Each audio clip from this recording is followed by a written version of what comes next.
إن الحمد لله نحمده ونستعينه ونستغفره ونعوذ بالله من شرور أنفسنا ومن سيئات أعمالنا من يهد الله فلا مضل له ومن يضلل فلا هادي له وأشهد أن لا إله إلا الله وحده لا شريك له وأشهد أن محمدًا عبده ورسوله صلى الله عليه وسلم تسليمًا كثيرا يا أيها الذين آمنوا اتقوا الله حق تقاته ولا تموتن إلا وأنتم مسلمون يا أيها الناس اتقوا ربكم الذي خلقكم من نفس واحدة وخلق منها زوجها وبث منهما رجالًا كثيرا ونساء واتقوا الله الذي تساءلون به والأرحام إن الله كان عليكم رقيبا يا أيها الذين آمنوا اتقوا الله وقولوا قولا سديدا يصلح لكم أعمالكم ويغفر لكم ذنوبكم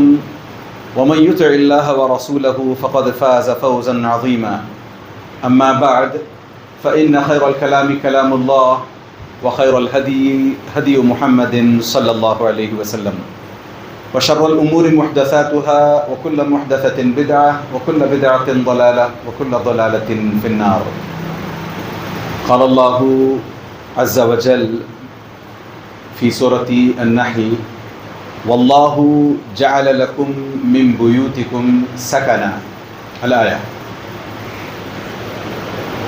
برادران اسلام اور امت مسلمہ کی پردہ نشین ماؤں بہنوں، ہم تمام کو الحمدللہ اس بات کا احساس ہے اور ہمیں یہ چیز کبھی نہیں بھولنی چاہیے کہ اللہ عز و جل نے جہاں ہم پر ہزاروں قسم کے فضل، ہزاروں قسم کی نعمتیں کی ہیں، ان میں سب سے بڑا فضل اللہ عز و جل کا یہ ہے کہ اللہ عز و جل نے ہمیں مسلمان بنا کر پیدا فرمایا، اسلام ہماری جھولی میں ڈال دیا. ہمیں جہاں دوسرے لوگ اسلام کے نام پر الٹی سیدھی خرافات بلکہ شرک تک کے کام کر جاتے ہیں، ایسے میں اللہ عز و جل نے ہمیں آج بھی توحید پر اگر باقی رکھا ہے تو یہ اللہ عز و جل کا ہم پر سب سے بڑا انعام، سب سے بڑا احسان ہے. یہ اور بات ہے کہ ہم میں سے کئی ہیں جو جس طریقے سے ہم اپنی اس نعمت کو بھلا بیٹھتے ہیں کہ اللہ عز و جل نے ہمیں مسلمان بنایا ہے، ویسے ہی اللہ عز و جل نے ہمارے اپنے اس دنیا میں رہنے کا مقصد ہمیں سمجھایا اور ہمیں بتلایا کہ جب تک ہم شریعت کے پابند رہیں گے، جب تک ہم دین پر بنے رہیں گے، تب تک ہماری آخرت تو آخرت، دنیا بھی ہماری انشاءاللہ تعالی ثمر کر رہے گی. ہماری اپنی دنیا ہم سے دور نہیں جائے گی، نہ ہمیں دنیا میں کسی کے ہاتھوں ذلیل ہونا پڑے گا، نہ ہم دنیا میں قلاش ہو کر کے مارے لوگوں کے در کھٹکاتے ہوئے یا در کھٹکھٹاتے ہوئے پھریں گے. ان سب چیزوں سے اللہ عز و جل نے ہمیں صاف طور پر بتایا ہے کہ جب تک ہم شریعت پر بنے رہیں گے، شریعت کے پابند رہیں گے، دین کی پابندی کرتے رہیں گے، تب تک ہم پوری طریقے سے عافیت میں، پوری طریقے سے سعادت میں رہیں گے. جبکہ میرا موضوع یہ نہیں ہے، میں یہاں سے ایک لیف لیتے ہوئے آگے بڑھنا چاہتا ہوں کہ جہاں اللہ عز و جل نے ہمیں صاف بتایا کہ جب تک ہم دین پر ہیں عافیت میں ہیں، یعنی جیسے ہی ہم دین سے اپنے پر پیر ہاتھ باہر نکالنے کی کوشش کریں گے، ویسے ہمارے سامنے مصیبتیں نئے روپ میں، نئے چہرے لے کر کے سامنے آتی جائیں گی. اسی حساب سے اللہ عز و جل نے ہمارے لیے ہمارے اپنے سروں پر جو چھت دیا ہے گھر کے روپ میں، اللہ عز و جل کہتے ہیں یہ گھر ہمارے اپنے صرف گھر نہیں ہیں، یہ ہمارے اپنے سکونت پانے کے، طمأنینہ کے، یا پھر یوں کہہ لیں کہ peace of heart, peace of mind کی جگہ ہے. ہم جب اپنے گھروں میں ہوتے ہیں تو عام طور پر ہمارا حال یہ ہونا چاہیے کہ ہم کم از کم ذہنی طور پر سکون اور دلی طور پر سکون اور اطمینان کے ساتھ رہیں. عام طور پر یہ ہوتا نظر نہیں آتا. ہم کئی مرتبہ تو گھر کو، خاص طور سے مین کئی مرتبہ تو گھر کو صرف سونے کے لیے جانا چاہتے ہیں، دن کے کسی بھی وقت میں ہم گھر کو جانا شاید اس وجہ سے بھی پسند نہیں کرتے کہ ہماری اپنی مائیں بہنیں، یعنی ہماری اپنی زوجات بیویاں یا ہماری مائیں جو ہیں گھر میں، وہ شاید ہمیں گھر میں رہنے نہیں دیتی. جبکہ میں پھر بتا دوں یہاں پر کہ میں عورتوں کو دوشی نہیں ٹھہرا رہا. دیکھیں، جہاں عورتوں نے اگر اس قسم سے پروٹیسٹ کیا ہے کہ آپ گھر پر نہ رہیں، تو اس کے پیچھے جو ریزنز ہیں، اس کے پیچھے جو وجوہات ہیں، ان کو اگر ایڈریس کریں گے تو ہمارا اس طریقے سے گھر پر خاص طور سے فارغ اوقات میں، جب ہمارے پاس باہر کوئی کام نہ ہو، ایسے ہی دوستوں کے ساتھ گھومتے گھامتے یا ادھر بیٹھے ادھر بیٹھے، اس چبوترے پہ اس چبوترے پہ، اس نکڑ پہ اس کارنر پہ چلے گئے، یہاں چائے کی 2 چسکیاں، پھر وہاں جا کر کے کچھ سنیکس کھا لیے، پھر وہاں جا کر کے کچھ کسی کا دل بہلا دیا یا کسی کو دل بہلانے کے لیے بلا، یہ سب جو کرتے ہیں ہم، اس کے پیچھے ایک بڑا شاید کارن یہ ہے کہ ہمیں اپنے گھروں پر کئی مرتبہ عورتیں رہنے نہیں دیتی. لہٰذا میں سب سے پہلے تو ایک چھوٹا سا پیغام عورتوں کے نام بھی کر دوں کہ دیکھیں، اگر آپ کے اپنے شوہر اپنے فاضل وقت میں، ان کے پاس جو ایکسٹرا ٹائم ہے جس میں وہ باہر کچھ نہیں کر رہے، گھر پر اگر آپ آنے نہیں دیتی، تو کہیں ایسا نہ ہو کہ ان کے اس خسارے کی ذمہ دار آپ بن جائیں.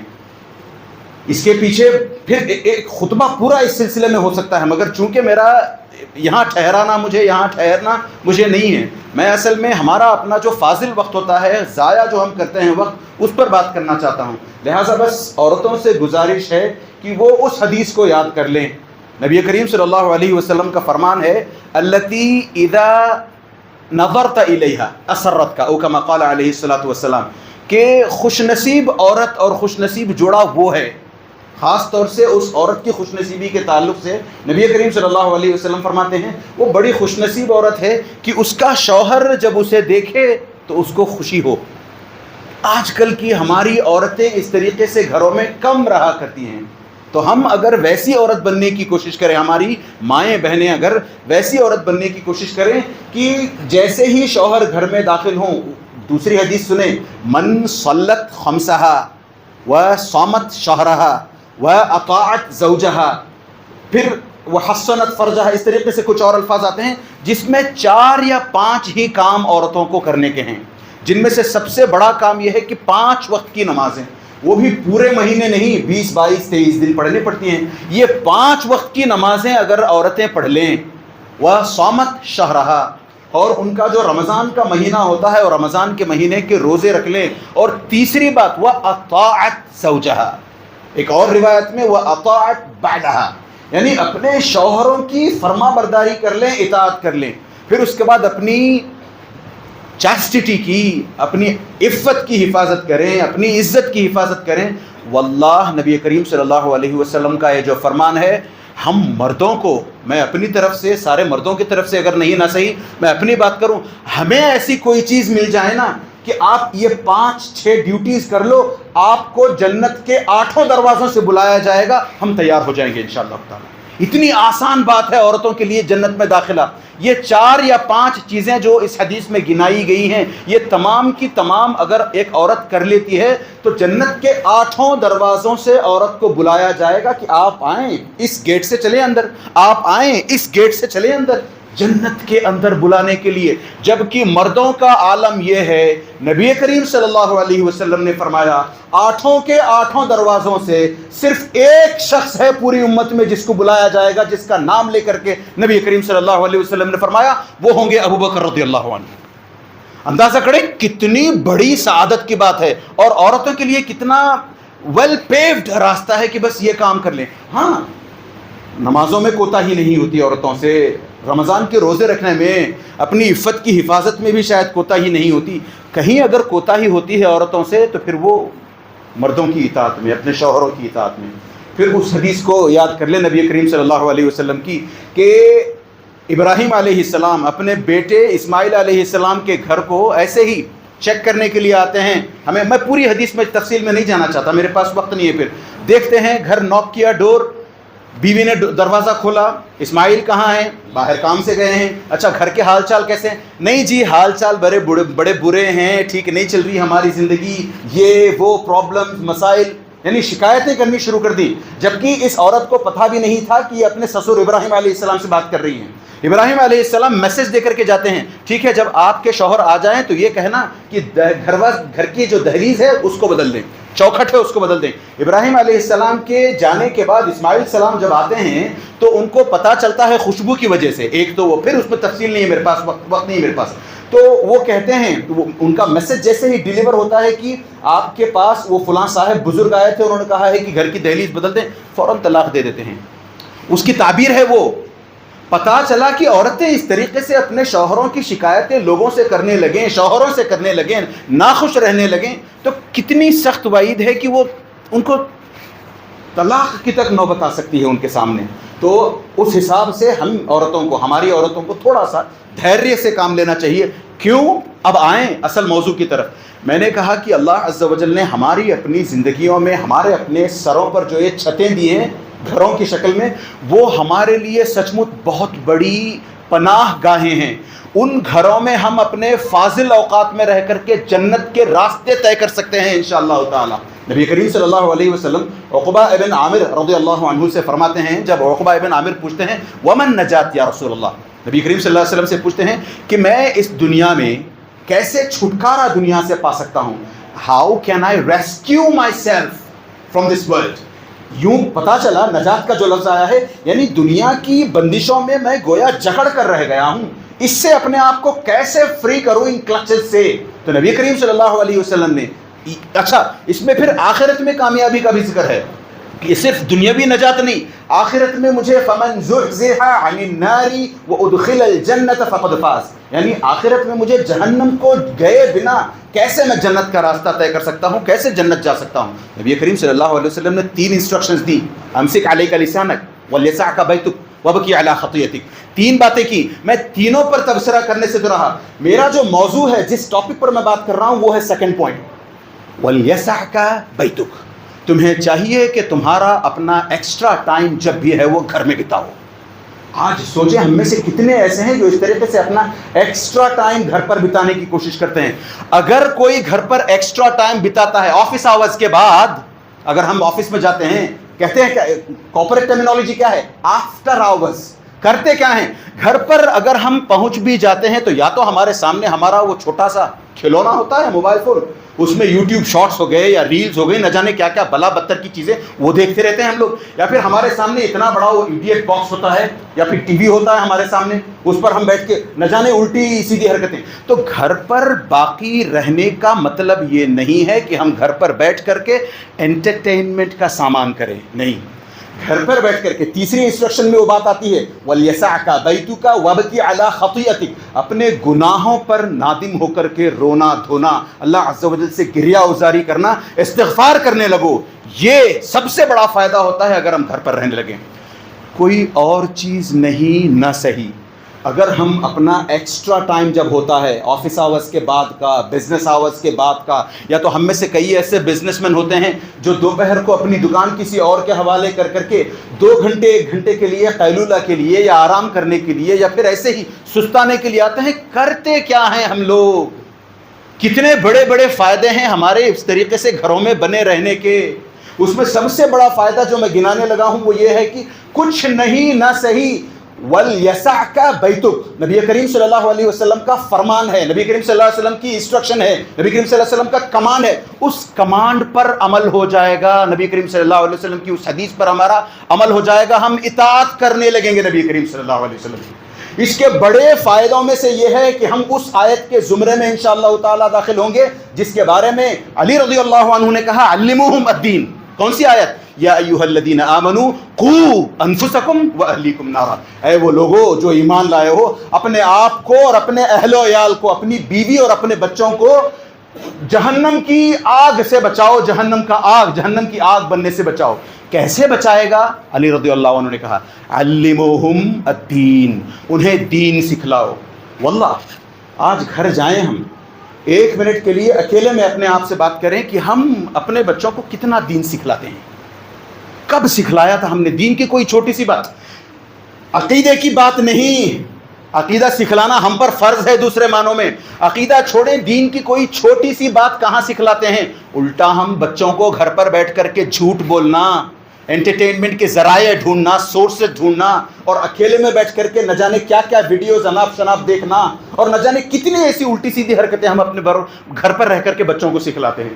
تو ہم اگر چاہتے ہیں کہ وَلْيَسَعْكَ بَيْتُكَ، کہ ہم اپنے گھروں کو لازم پکڑے رہیں، گھروں کے اندر بیٹھے رہیں، میں یاد رکھیں یہ نہیں کہہ رہا ہوں کہ ہمیں کام دھام چھوڑ کر کے، کمانا دھمانا چھوڑ کر کے گھر پر بیٹھے رہنا چاہیے. میری یہ مراد بالکل نہیں ہے. اسی لیے میں نے شروع ہی میں وہ سیٹنگ دا ٹون کہتے ہیں نا، شروع ہی میں نے وہ ٹون سیٹ کر دی تھی کہ جو لوگ اپنا فاضل وقت باہر بتاتے ہیں ان کو تھوڑا سا ہوش میں آنا چاہیے. ہم کیا کرتے ہیں، یا تو خود باہر نکلتے ہیں، کوئی دوست ہوتا ہے کسی دوسری جگہ پر، اس کے گھر جا کر کے ٹنگ ٹونگ اس کو بلا لیا، پھر باہر نکل کے گرچھرے اڑانے چلے. یا پھر ہم گھر پر بیٹھے ہوتے ہیں، سامنے سے کوئی بندہ آ جاتا ہے، ہمارا دوست ہو گیا، ہمارا کوئی کالیگ ہو گیا، یا کوئی اس طریقے سے اور شخص ہو گیا، وہ بیل بجاتا ہے، باہر نکل کے چلے جاتے ہیں. کرتے کیا ہیں؟ وہیں اگر ہم گھر پر بنے رہیں تو کم از کم دین تو سیکھ سکتے ہیں. دین کے سیکھنے میں ایج وغیرہ کی کوئی رکاوٹ نہیں ہے. امام ابن حزم رحمہ اللہ کو دیکھیں کہ ایک مرتبہ کا واقعہ ہے کہ وہ نماز کے لیے آتے ہیں، مسجد آتے ہیں، بس ایسے ہی 40 سال کی عمر ہے ان کی، پہلی مرتبہ لگ بھگ آئے ہیں وہ نماز کے لیے. اس طریقے سے مسجد پہنچتے ہیں، بنا نماز پڑھے آ کر کے مسجد میں بیٹھ جاتے ہیں. دوسرے جو بڑے بزرگ ہوتے ہیں، جو اپنے آپ کو دیندار سمجھتے ہیں نا، وہ کہنے لگتے ہیں ایسے کیسے بیٹھ گئے، تحیت المسجد نام کی کوئی چیز نہیں ہے کیا، اٹھو 2 رکعت پڑھو اور بیٹھو. وہ پریشان ہو گئے. اچھا 2 رکعت مسجد کے لیے ہے، تو 2 رکعت پڑھ کر کے بیٹھے. پھر ایک اور مرتبہ اسی طریقے سے لگ بھگ اسی وقت پہ آئے، وہ آ کر کے پھر 2 رکعت پڑھ کر کے بیٹھنے لگے. تو پھر ایک اور شخص نے روکا، بڑے دیندار جیسے شخص نے روکا، پتہ نہیں تمہیں یہ وقت ممنوع اوقات میں سے ہے، ایسے وقت میں نمازیں نہیں پڑھی جانی چاہیے، کیوں نماز پڑھتے ہو؟ وہ پھر اچانک سے نماز چھوڑ کر کے بیٹھ گئے. تب ان کا دماغ ٹھنکا، تب انہیں لگا نہیں، میں کب تک اس طریقے سے یہاں سے کھڑے ہو کر کے کوئی بھی اے بولے گا تو میں اٹھ جاؤں گا، بی بولے گا تو میں بیٹھ جاؤں گا، نہیں، میں خود دین کا علم حاصل کرنے کی کوشش کروں گا. تو ہم جب گھر پر بیٹھے رہیں گے تو ہم امید کر سکتے ہیں کہ ہمارے اپنے اوقات اس طریقے سے دین کو سیکھنے میں. اس سے بڑا فائدہ بتاؤں میں آپ کو، 7 قسم کے لوگ ہیں جن کو اللہ عز و جل قیامت کے دن اپنے عرش کے سائے میں جگہ دیں گے. ارے یہاں بنگلور ہی میں اگر ہمارا ٹیمپریچر، ہمارا یہاں کا ویدر اگر تھوڑا سا زیادہ سخت ہو جائے، 35-37 ڈگریز کا ٹیمپریچر ہو، 40 کے آس پاس جانے لگے، گھر سے باہر نہیں نکلتے ہیں، شیڈز تلاش کرتے ہیں، یہاں جا کر کے وہاں جا کر کے چھاؤں میں رہنے کی کوشش کرتے ہیں. وہاں دیکھیں یوم لا ظل الا ظلہ، اس دن کوئی اور سایہ کرنے والی جگہ نہیں ہوگی سوائے اللہ عز و جل کے عرش کے، یا سوائے اللہ عز و جل کے. ایسے میں اللہ عز و جل 7 الگ الگ قسم کے لوگوں کو اپنے سائے میں جگہ دیں گے. واللہ 7 کی 7 کیٹیگریز میں جگہ پانا ہم لوگوں کے لیے، جہاں سے میں کھڑا ہو کر کے بول رہا ہوں، یا جتنی میری عمر ہے، آدھی جو اس میں 7 میں سے جو آدھی الگ الگ کیٹیگریز ہیں، آؤٹ نہیں ہے ہمارے پاس وہ. ہاں ایک کیٹیگری ضرور ہے، ہیں ویسے 2-3 میرے اپنے سبجیکٹ کو ریلیٹڈ ایک کیٹیگری ضرور ہے. اس کیٹیگری میں ہم آسانی سے اپنے آپ کو شامل کرنے کی کوشش کنٹینیوسلی کر سکتے ہیں. کون سی؟ ذکر اللہ ورجل ذکر اللہ خالیا ففاضت عیناہ، ایسا شخص جو اکیلے میں بیٹھ کر کے اللہ عز و جل کی یاد میں، اپنے گناہوں کی پاداش میں استغفار کرتے ہوئے یا تلاوت کرتے ہوئے، قرآن کی آیات پر غور و فکر کرتے ہوئے 2 آنسو اس کی آنکھوں سے ٹپک پڑے، آنکھیں بھر آئیں. ٹپک پڑنا بھی ضروری نہیں ہے. ایسے شخص کو اللہ عز و جل قیامت کے دن اپنے عرش کے سائے میں یا اپنے سائے میں جگہ دیں گے. اندازہ لگائیں کتنی بڑی سعادت کی بات ہے کہ اس طریقے سے عام طور پر ہم یہ کیٹیگری کیوں ہے، یہ عام طور پر جب ہم لوگوں کے ساتھ ہوتے ہیں تو بڑی آسانی سے رونا دھونا آ جاتا ہے، خاص طور سے نیکی کی بات ہو، خاص طور سے اگر کوئی ایموشنل چیز ہو، ہاں ہم فوراً رونے لگتے ہیں. کئی مرتبہ تو دیکھتے ہیں ہم نماز میں کھڑے ہو کر کے ایک بندہ سورۃ الغاشیہ ہی پڑھ کر کے رونے لگتے ہیں. میں ان پہ انگلی نہیں اٹھا رہا، میں بتا رہا ہوں کہ لوگوں میں آسانی سے رونا دھونا آ جاتا ہے. انسان کو لوگوں کے سامنے بڑا جلدی ایموشنل ہو جاتا ہے، تاکہ سہانوبھوتی ملے، پھر تاکہ سامنے سے پھر سمپتی ملے. اکیلے میں اللہ عز و جل کی یاد میں قرآن کی تلاوت کرتے ہوئے یا استغفار کرتے ہوئے اس طریقے سے رونا آئے، اگر آنکھوں میں پانی بھر آئے اگر، تو کتنی بڑی سعادت کی بات ہے. اس کے باوجود بھی ہم ہیں کہ ہم نہیں چاہتے کہ ہم اپنے گھروں پر بیٹھے رہیں، خاص طور سے ایسے اوقات میں، ایک جب ہمیں زیادہ باہر کام نہیں ہوتا، دو اس سے بڑا ریزن جب ہمیں پتا ہے کہ باہر ہر قسم کا ننگا ناچ چلتا ہے۔ یہاں دیکھیں، اسی گلی کے باہر نکلیں آپ، یہاں اس روڈ پہ چلے جائیں اور کاؤنٹ کریں، وہ مشکل ہے، وہ بس بتا رہا ہوں، عورتیں ہی عورتیں بھری نظر آئیں گی ساری کی ساری سڑک پر۔ مردوں کو اپنی نظریں بچا کر کے چلنا پڑتا ہے، اپنا دامن بچا کر کے چلنا پڑتا ہے، جبکہ ماجرا یہ ہے کہ اللہ عز و جل نے ان عورتوں سے نہیں، یہ تو پھر خطاب کس سے فرمایا؟ وَقَرْنَ فِي بُيُوتِكُنَّ وَلَا تَبَرَّجْنَ تَبَرُّجَ الْجَاهِلِيَّةِ الْأُولَى وَقَرْنَ فِي بُيُوتِكُنَّ۔ کیوں؟ اچھا، خطاب کس سے ہے؟ اس کا معنی کیا ہے؟ اللہ عز و جل کہتے ہیں عورتوں کو چاہیے، یعنی عورتوں کو ڈائریکٹلی مخاطب کرتے ہوئے بولتے ہیں نبی اللہ عز و جل کہ تم عورتوں کو چاہیے کہ تم گھروں پر بیٹھی رہو۔ وَقَرْنَ فِي بُيُوتِكُنَّ، گھر پر بیٹھنا کس سے؟ النبی اولیٰ بالمؤمنین من انفسہم وازواجہ امہاتہم۔ ہم سب کا یہ ماننا ہے، ہر مسلمان کا، گیا گزرا مسلمان بھی اس بات پر اعتراض نہیں کرے گا کہ نبی کریم صلی اللہ علیہ وسلم کی ساری وائفز، ساری کی ساری بیویاں ہماری اپنی مائیں ہیں، اسی لیے ہم انہیں امہات المؤمنین کہتے ہیں۔ تھوڑا کھول کر بتاؤں میں کیا بتانا چاہتا ہوں؟ اس وقت کی عورتوں سے، امہات المؤمنین سے، یعنی نبی کریم صلی اللہ علیہ وسلم کی ساری وائف سے خطاب کر کے اللہ عز و جل کہتے ہیں تم گھروں پر بیٹھی رہو۔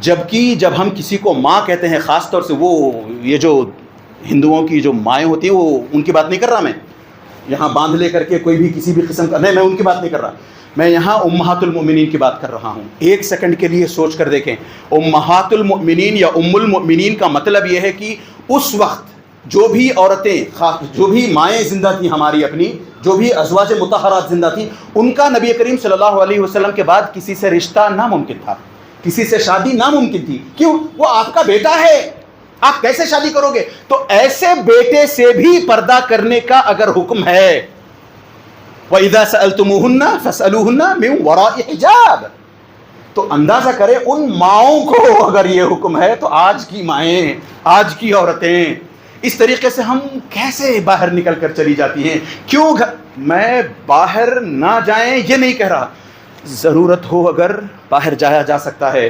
کیوں؟ خود نبی کریم صلی اللہ علیہ وسلم نے اجازت دی ہے کہ تمہیں اپنی ضرورت کے تحت باہر نکل کر جانے کی اجازت دی گئی ہے، مگر ضرورت کون ڈیفائن کرے گا؟ ضرورت کا مطلب کیا ہے؟ کسی کی ضرورت ہو سکتی ہے میرے اپنے پیٹ کو پالنا، میرے اپنے بچے کا پیٹ پالنا، کیونکہ میرا شوہر نہیں ہے۔ کسی اور کی ضرورت ہو سکتی ہے مجھے اپنے والد صاحب نے جو گھر لے کر کے دیا ہے اس کی EMI بھرنے میں پیسہ لگانا ہے، اس کے لیے مجھے نکلنا ہے۔ ڈیفائن کون کرے گا ضرورت کو؟ دو الگ الگ ڈیفینیشنز ہمارے سامنے آ گئی، تو پتہ چلا کہ ہماری ضرورتیں صرف وہ ضرورتیں ہیں جن کے نہ پورا ہونے کی وجہ سے ہمیں اپنی ہلاکت کا، ہمیں اپنی جان کا ڈر ہو۔ مظنۃ الہلکہ کہتے ہیں، ٹرمینالوجی، عربک ٹرمینالوجی یا اسلامک ٹرمینالوجی، یہ مظنۃ الہلکہ، ایسی ضرورت جس کے نہ پورا ہونے پر آپ کو ڈر ہو کہ آپ کی جان جائے گی۔ یہاں کتنی ایسی عورتیں ہیں جن کے گھر تو زبردست لگژوریسلی چل رہے ہوتے ہیں، اس کے باوجود انہیں صرف آفس جا کر کے اس لیے کام کرنا مقصود ہوتا ہے کہ انہوں نے 5 سال محنت کر کے وہ ڈبل ٹرپل ڈگریاں لی ہیں۔ ہم نے اتنا پیسہ اپنی ان وہ ماسٹرز کرنے میں یا PhDs کرنے میں یا گریجویشن کرنے میں لگایا ہے، ہم ایسے جانے نہیں دیں گی اس کو۔ نہ ان کا شوہر انہیں روکتا نظر آتا ہے، بلکہ کئی مرتبہ تو ایسے، آج کل کے شوہر تو ایسے ہو گئے ہیں، رشتہ ڈھونڈنے کے لیے بھی جب نکلتے ہیں تو ایسی لڑکیوں کا ریزیومے پسند کرتے ہیں جو پہلے سے کام پر ہو، جبکہ آپ کا اپنا خود پیسہ اتنا ہے کہ آپ کو ضرورت نہیں ہے اپنی بیوی کو باہر بھیجنے کی اس طریقے سے کام کے لیے۔ میں پھر تفصیل میں میرے پاس جانے کا وقت نہیں ہے، بس اختصار میں یہ بتانا چاہتا ہوں کہ جن عورتوں کے گھر نہیں چل رہے، حالانکہ اگر اسلامک رجیم ہوتی تو پھر بات اور ہوتی، بیت المال سے ان کی مدد کی جاتی، پھر بھی انہیں گھر سے نکلنے کے لیے مجبور نہ کیا جاتا، کیونکہ بیت المال کی ذمہ داری ہوتی۔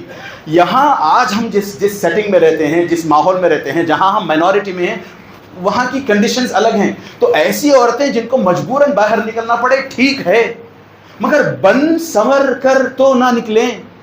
سج دھج کر تو نہ نکلیں.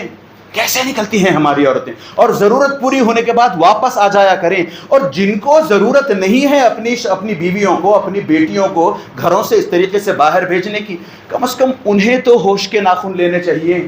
نہ شوہر اپنی بیوی کو گھر سے باہر نکلنے سے روکتا نظر آتا ہے, نہ ہی اس کا باوا, اس کا باپ, اس کا والد اسے اپنے گھر سے نکل کر اس طریقے سے کمانے سے روکتا نظر آتا ہے. ہمیں تھوڑا سا سمجھنا چاہیے کہ دیکھیں, اللہ عز و جل نے میرے آپ کے نہیں, میرے ابا آپ کے ابا نہیں, میرے دادا آپ کے دادا, میرے پردادا آپ کے دادا نہیں, سب کے دادا پردادا آدم علیہ السلام بھی نہیں. آدم علیہ السلام کے پیدا کیے جانے سے پہلے اللہ عز و جل نے آسمان بنائے, زمین بنائی, بلکہ زمینیں بنائی.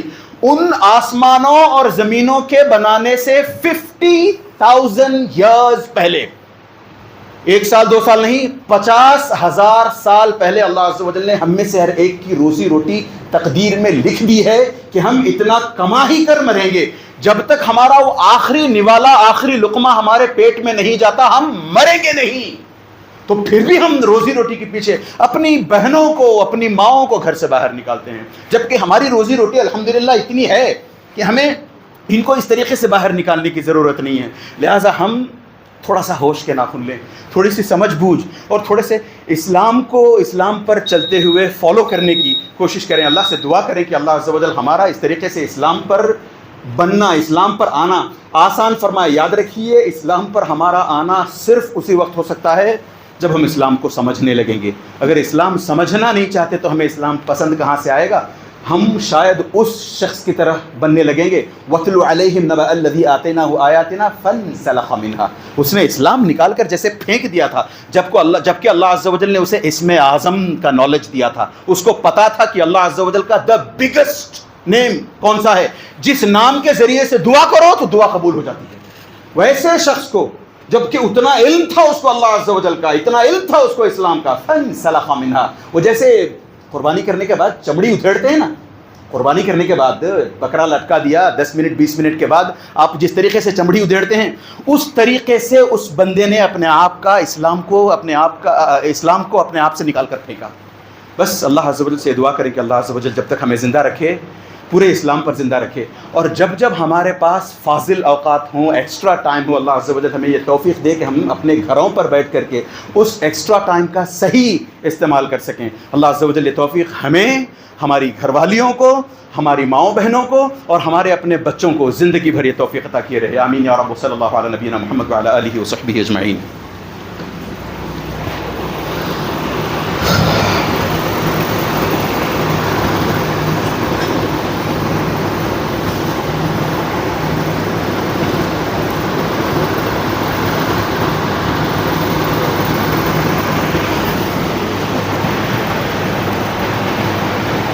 الحمد للہ وحدہ والصلاة والسلام علی من لا نبی بعدہ.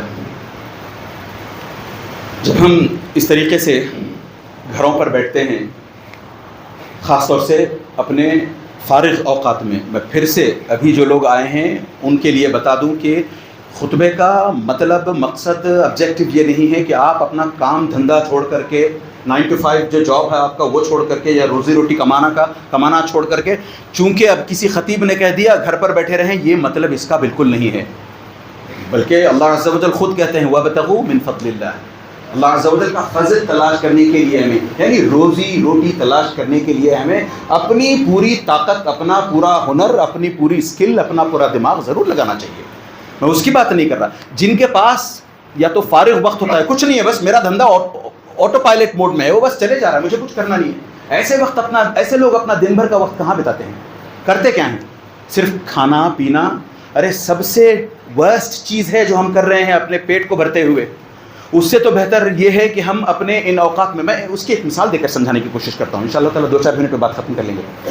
چھوٹے بچے کو دیکھتے ہی یاد آیا, اب تک میں ایگزامز آنے والے ہیں, اب آہستہ آہستہ لڑکے ایگزامز کی تیاریوں میں جٹتے ہیں, اور خاص طور سے وہ لوگ جو بھی کالجز جانے لگے ہوں, یونیورسٹیز جانے لگے ہوں, ان کا تو ماجرا اور ہوتا ہے, وہ تو اور سیریس, کیونکہ ابھی سیکنڈ PUC وغیرہ کے ایگزامز شروع ہوا چاہتے ہیں. تو ایسے لوگ اب ان کو بلائیں کھیلنے کے لیے, چلو ایک آدھے گھنٹے کا 1 گھنٹے کا میچ ہو جائے یا آج شام کا میچ، نہیں آئیں گے وہ کہیں گے نہیں میرے ایگزامس کی تیاری میں ہوں میں، تو مجھے تھوڑا سا وقت چاہیے، میں نہیں کھیل سکتا. ہاں مارچ میں اپریل میں جب میرے ایگزامس ختم ہو جائیں گے آپ جہاں بلایا آؤں گا میں. ارے ایک چھوٹے سے 17-18 سال کے یا اس سے بھی کم عمر کے لڑکے کو جہاں تمیز ہے کہ جب ایگزامس کا وقت آتا ہے تو مجھے تیاری کرنے کے لیے اپنا کھیل کود چھوڑنا پڑتا ہے، تو اندازہ کریں ہم مسلمانوں کا، ہماری ساری کی ساری زندگی ہمارے اپنے آخرت کے پریپریشن میں نکلنی چاہیے. وہاں جو ٹیسٹ ہے ہمارا قیامت کے دن، ارے ہمارے فیٹ ہمارے پیر لاک ہو جائیں گے، 1000 کوششیں کر لیں ہم ان پیروں کو کھول نہیں پائیں گے جب تک ہم 5 چیزوں کے بارے میں اللہ عز و جل کا جواب نہ دے دیں. ان میں سے ایک ہے کہ ہم نے اپنی جوانی کہاں بتائی، دوسرا ہے ہم نے اپنا وقت کہاں صرف کیا. اس پہ اللہ عز و جل یہ نہیں پوچھنے والے کہ ٹھیک ہے آپ کا 9 to 5 جاب تھا، وہ جاب چھوڑ کر کے آپ نے، نہیں، آپ کے 9 to 5 کے بعد جو آورز تھے آفٹر آورز 5 to 9، شام کے 5 سے رات کے 9 تک، اس کا کیا کیا، وہ اللہ عز و جل پوچھیں گے. جب ہم اس طریقے سے سمجھتے ہیں، ہمارے نوجوان سمجھتے ہیں کہ پریپریشن جب ٹائم ہوتا ہے، جب ایگزامس کا ٹائم ہوتا ہے تو ہم تیاری کرتے ہیں، تو ہماری اپنی زندگی بھر کے ایگزام کی تیاری ہمیں کرنی ہے، اس کے لیے ہمیں کچھ نہ کچھ تو وقت نکال کر رکھنا پڑے گا. ایک بالکل آخری بات عورتوں کے لیے، عورتیں آپ نا مہان ہیں سچ مچ. اللہ عز و جل نے آپ میں جس قسم کی کوالٹیز، جس قسم کی صفات آپ میں ودیعت کی ہیں اللہ عز و جل نے، واللہ بہت زبردست کوالٹیز. دیکھیں نا، اسلام کو سب سے پہلے قبول کرنے والے کون تھے؟ جب نبی کریم صلی اللہ علیہ وسلم نے اسلام پیش کرنا شروع کیا، جب وحی پہلی آئی، سب سے پہلے قبول کرنے والے خدیجہ رضی اللہ عنہا. اسلام میں سب سے پہلے اپنی جان گنوانے والے، سب سے پہلے شہید ہونے والے کون تھے؟ سمیہ رضی اللہ عنہا. اتنا ہی نہیں، امام بخاری کو امام بخاری کس نے بنایا؟ ان کی والدہ نے بنایا. امام احمد کو امام احمد کس نے بنایا؟ ان کے والد نے نہیں، ان کی والدہ نے بنایا. سفیان الثوری کو سفیان الثوری، ایسے کتنے نام میں لوں جو اتنے بڑے اسٹالورٹ بنے ہیں، وہ اگر اتنے اونچے پائیدان تک اگر پہنچے ہیں تو ان کی والداؤں کی وجہ سے، ان کی ماؤں کی وجہ سے. 2 اور مثالیں اس کی چھوٹی فٹافٹ. وَأَوْحَيْنَا إِلَىٰ أُمِّ مُوسَىٰ أَنْ أَرْضِعِيهِ. موسیٰ علیہ السلام کا جب جنم ہو رہا تھا، ہمیں پتا ہے سارے کا سارا واقعہ، کیسے موسیٰ علیہ السلام کے ارد گرد میسکر ہو رہا تھا. فرعون نے کیا کیا تھا، کیسا حکم جاری کیا تھا، جو بھی لڑکا پیدا ہو فوراً وہیں. تو موسیٰ علیہ السلام کا بھی جنم اسی اسنا میں، انہی ایام میں ہوتا ہے. تو موسیٰ علیہ السلام کی ماں کیسا سوچتی ہیں کہ نہیں، مجھے اپنے بیٹے کی جان بچانے کے لیے مجھے تھوڑا سا رسک لینا پڑے گا. تب چل کر کے موسیٰ بنے ہیں جب انہوں نے انہیں پالنے میں ڈال کر کے بھیج دیا ہے. وہ اور یاد رکھیں، جبریل علیہ السلام نے آ کر کے وہ وحی جیسے مردوں پر نبیوں پر نازل ہوتی ہے، وہ وحی بھی نازل نہیں ہوئی تھی وہاں پر، انٹویشن، بس ایک چھوٹا سا خیال آیا تھا ام موسیٰ رضی اللہ عنہا کو. اسی طریقے سے بالکل آخری بات اس سلسلے کی، ہم جانتے ہیں ایک پوائنٹ تھا جب زکریا علیہ السلام کی اولاد نہیں تھی، انہوں نے بڑی دعائیں کی اولاد کے لیے. ایونچولی بہت عرصے بعد انہیں یحییٰ علیہ السلام اولاد کے روپ میں ملتے ہیں. مگر آپ کو پتہ ہے کہ یحییٰ علیہ السلام نے جب دعائیں کیں، ان دعاؤں کی جو کنوکشن تھی یا جو دعائیں تھیں، ان کو ٹریگر کرنے والا کون تھا؟ ان دعاؤں کو ٹریگر کرنے والا ہم جانتے ہیں. سورۃ آل عمران جا کر کے پڑھیں. مریم کی ماں عمران کی وائف، مریم کی ماں عمران کی وائف، وہ جب پریگننٹ ہوتی ہیں تو کیا کہتی ہیں؟ میں چاہتی ہوں کہ مجھے اے اللہ عز و جل تو ایک بیٹا عطا کر دینا، یہ بیٹا اگر پھر کل کے دن بڑا ہوگا تو میں اس کو اسلام کے لیے وقف کر دوں گی. پتہ چلا بیٹی پیدا ہوتی ہے. جب بیٹی پیدا ہوتی ہے تو وہ بولتی ہیں وَلَيْسَ الذَّكَرُ كَالْأُنثَىٰ، ارے میں تو سوچا تھا کہ میں نے بیٹا پیدا ہوگا میں اسلام کے لیے وقف کروں گی، بیٹی پیدا ہو گئی. مگر دیکھیں، ایک تو یہاں اللہ عز و جل نے ان کی عمران کی وائف کی دعا قبول کی ہے، وَإِذْ قَالَتِ امْرَأَتُ عِمْرَانَ رَبِّ إِنِّي نَذَرْتُ لَكَ مَا فِي بُطْنِي مُحَرَّرًا، وہ آیتیں پڑھیں آپ جا کر کے. تو وہ دعا قبول کی، اور عمران علیہ السلام کی وائف کے پیٹ میں مریم پیدا ہوئی، اور مریم کو پہنچا دیا پھر سے اللہ عز و جل نے. جبکہ مریم کے تعلق سے یہ سوچا تھا انہوں نے کہ بیٹا ہوتا تو میں اسے لے جا کر کے وقف کرتی، بیٹی ہوئی ہے اس کو اسلام کی راہ میں کیسے وقف کر سکتی ہوں؟ وَلَيْسَ الذَّكَرُ كَالْأُنثَىٰ. اس کے باوجود بھی اللہ عز و جل نے انہیں لے جا کر کے بیت المقدس پہنچایا. نہ صرف بیت المقدس پہنچایا، جبکہ وہ بڑی ہونے لگی، عبادتیں کرنے لگی، وہ طرح طرح کے بے موسم کے فروٹس وہاں دیکھنے لگی. تو زکریا علیہ السلام آ کر کے پوچھتے ہیں اَنَّىٰ لَكِ هَٰذَا، یہ فروٹس تمہیں کون لا کر کے دیتا ہے؟ قالت هُوَ مِنْ عِنْدِ اللَّهِ، یہ اللہ عز و جل کی طرف سے ہیں، تبھی انہیں خیال آتا ہے اچھا جب بے موسم کا فروٹ اللہ عز و جل پہنچا سکتے ہیں تو اللہ عز و جل یقیناً اس بات پر بھی قادر ہیں کہ ایک بانجھ عورت کے پیٹ میں بچہ دے دیں۔ ہنالک دعا زکریا ربہ، وہیں اسی وقت زکریا علیہ السلام نے اٹھ کر کے دعائیں کی، اور ان کی دعاؤں کے نتیجے میں تو پتہ چلا کہ دعاؤں کو ٹریگر کرنے والی بھی ایک عورت تھی۔ تو عورتوں کو اپنا مقام پہچاننا چاہیے۔ اس طریقے سے چھوٹی موٹی باتوں کو لے کر کے گھروں سے مردوں کو باہر رکھنے کی باتیں یا ان سے لڑنے جھگڑنے کی باتیں نہیں کرنی چاہیے۔ وہیں مردوں کو بھی اپنے رتبے کا خیال کرنا چاہیے کہ انہیں اگر حکم ہوتا کسی کو سجدہ کرنے کا تو وہ سجدہ آپ کو کرتی۔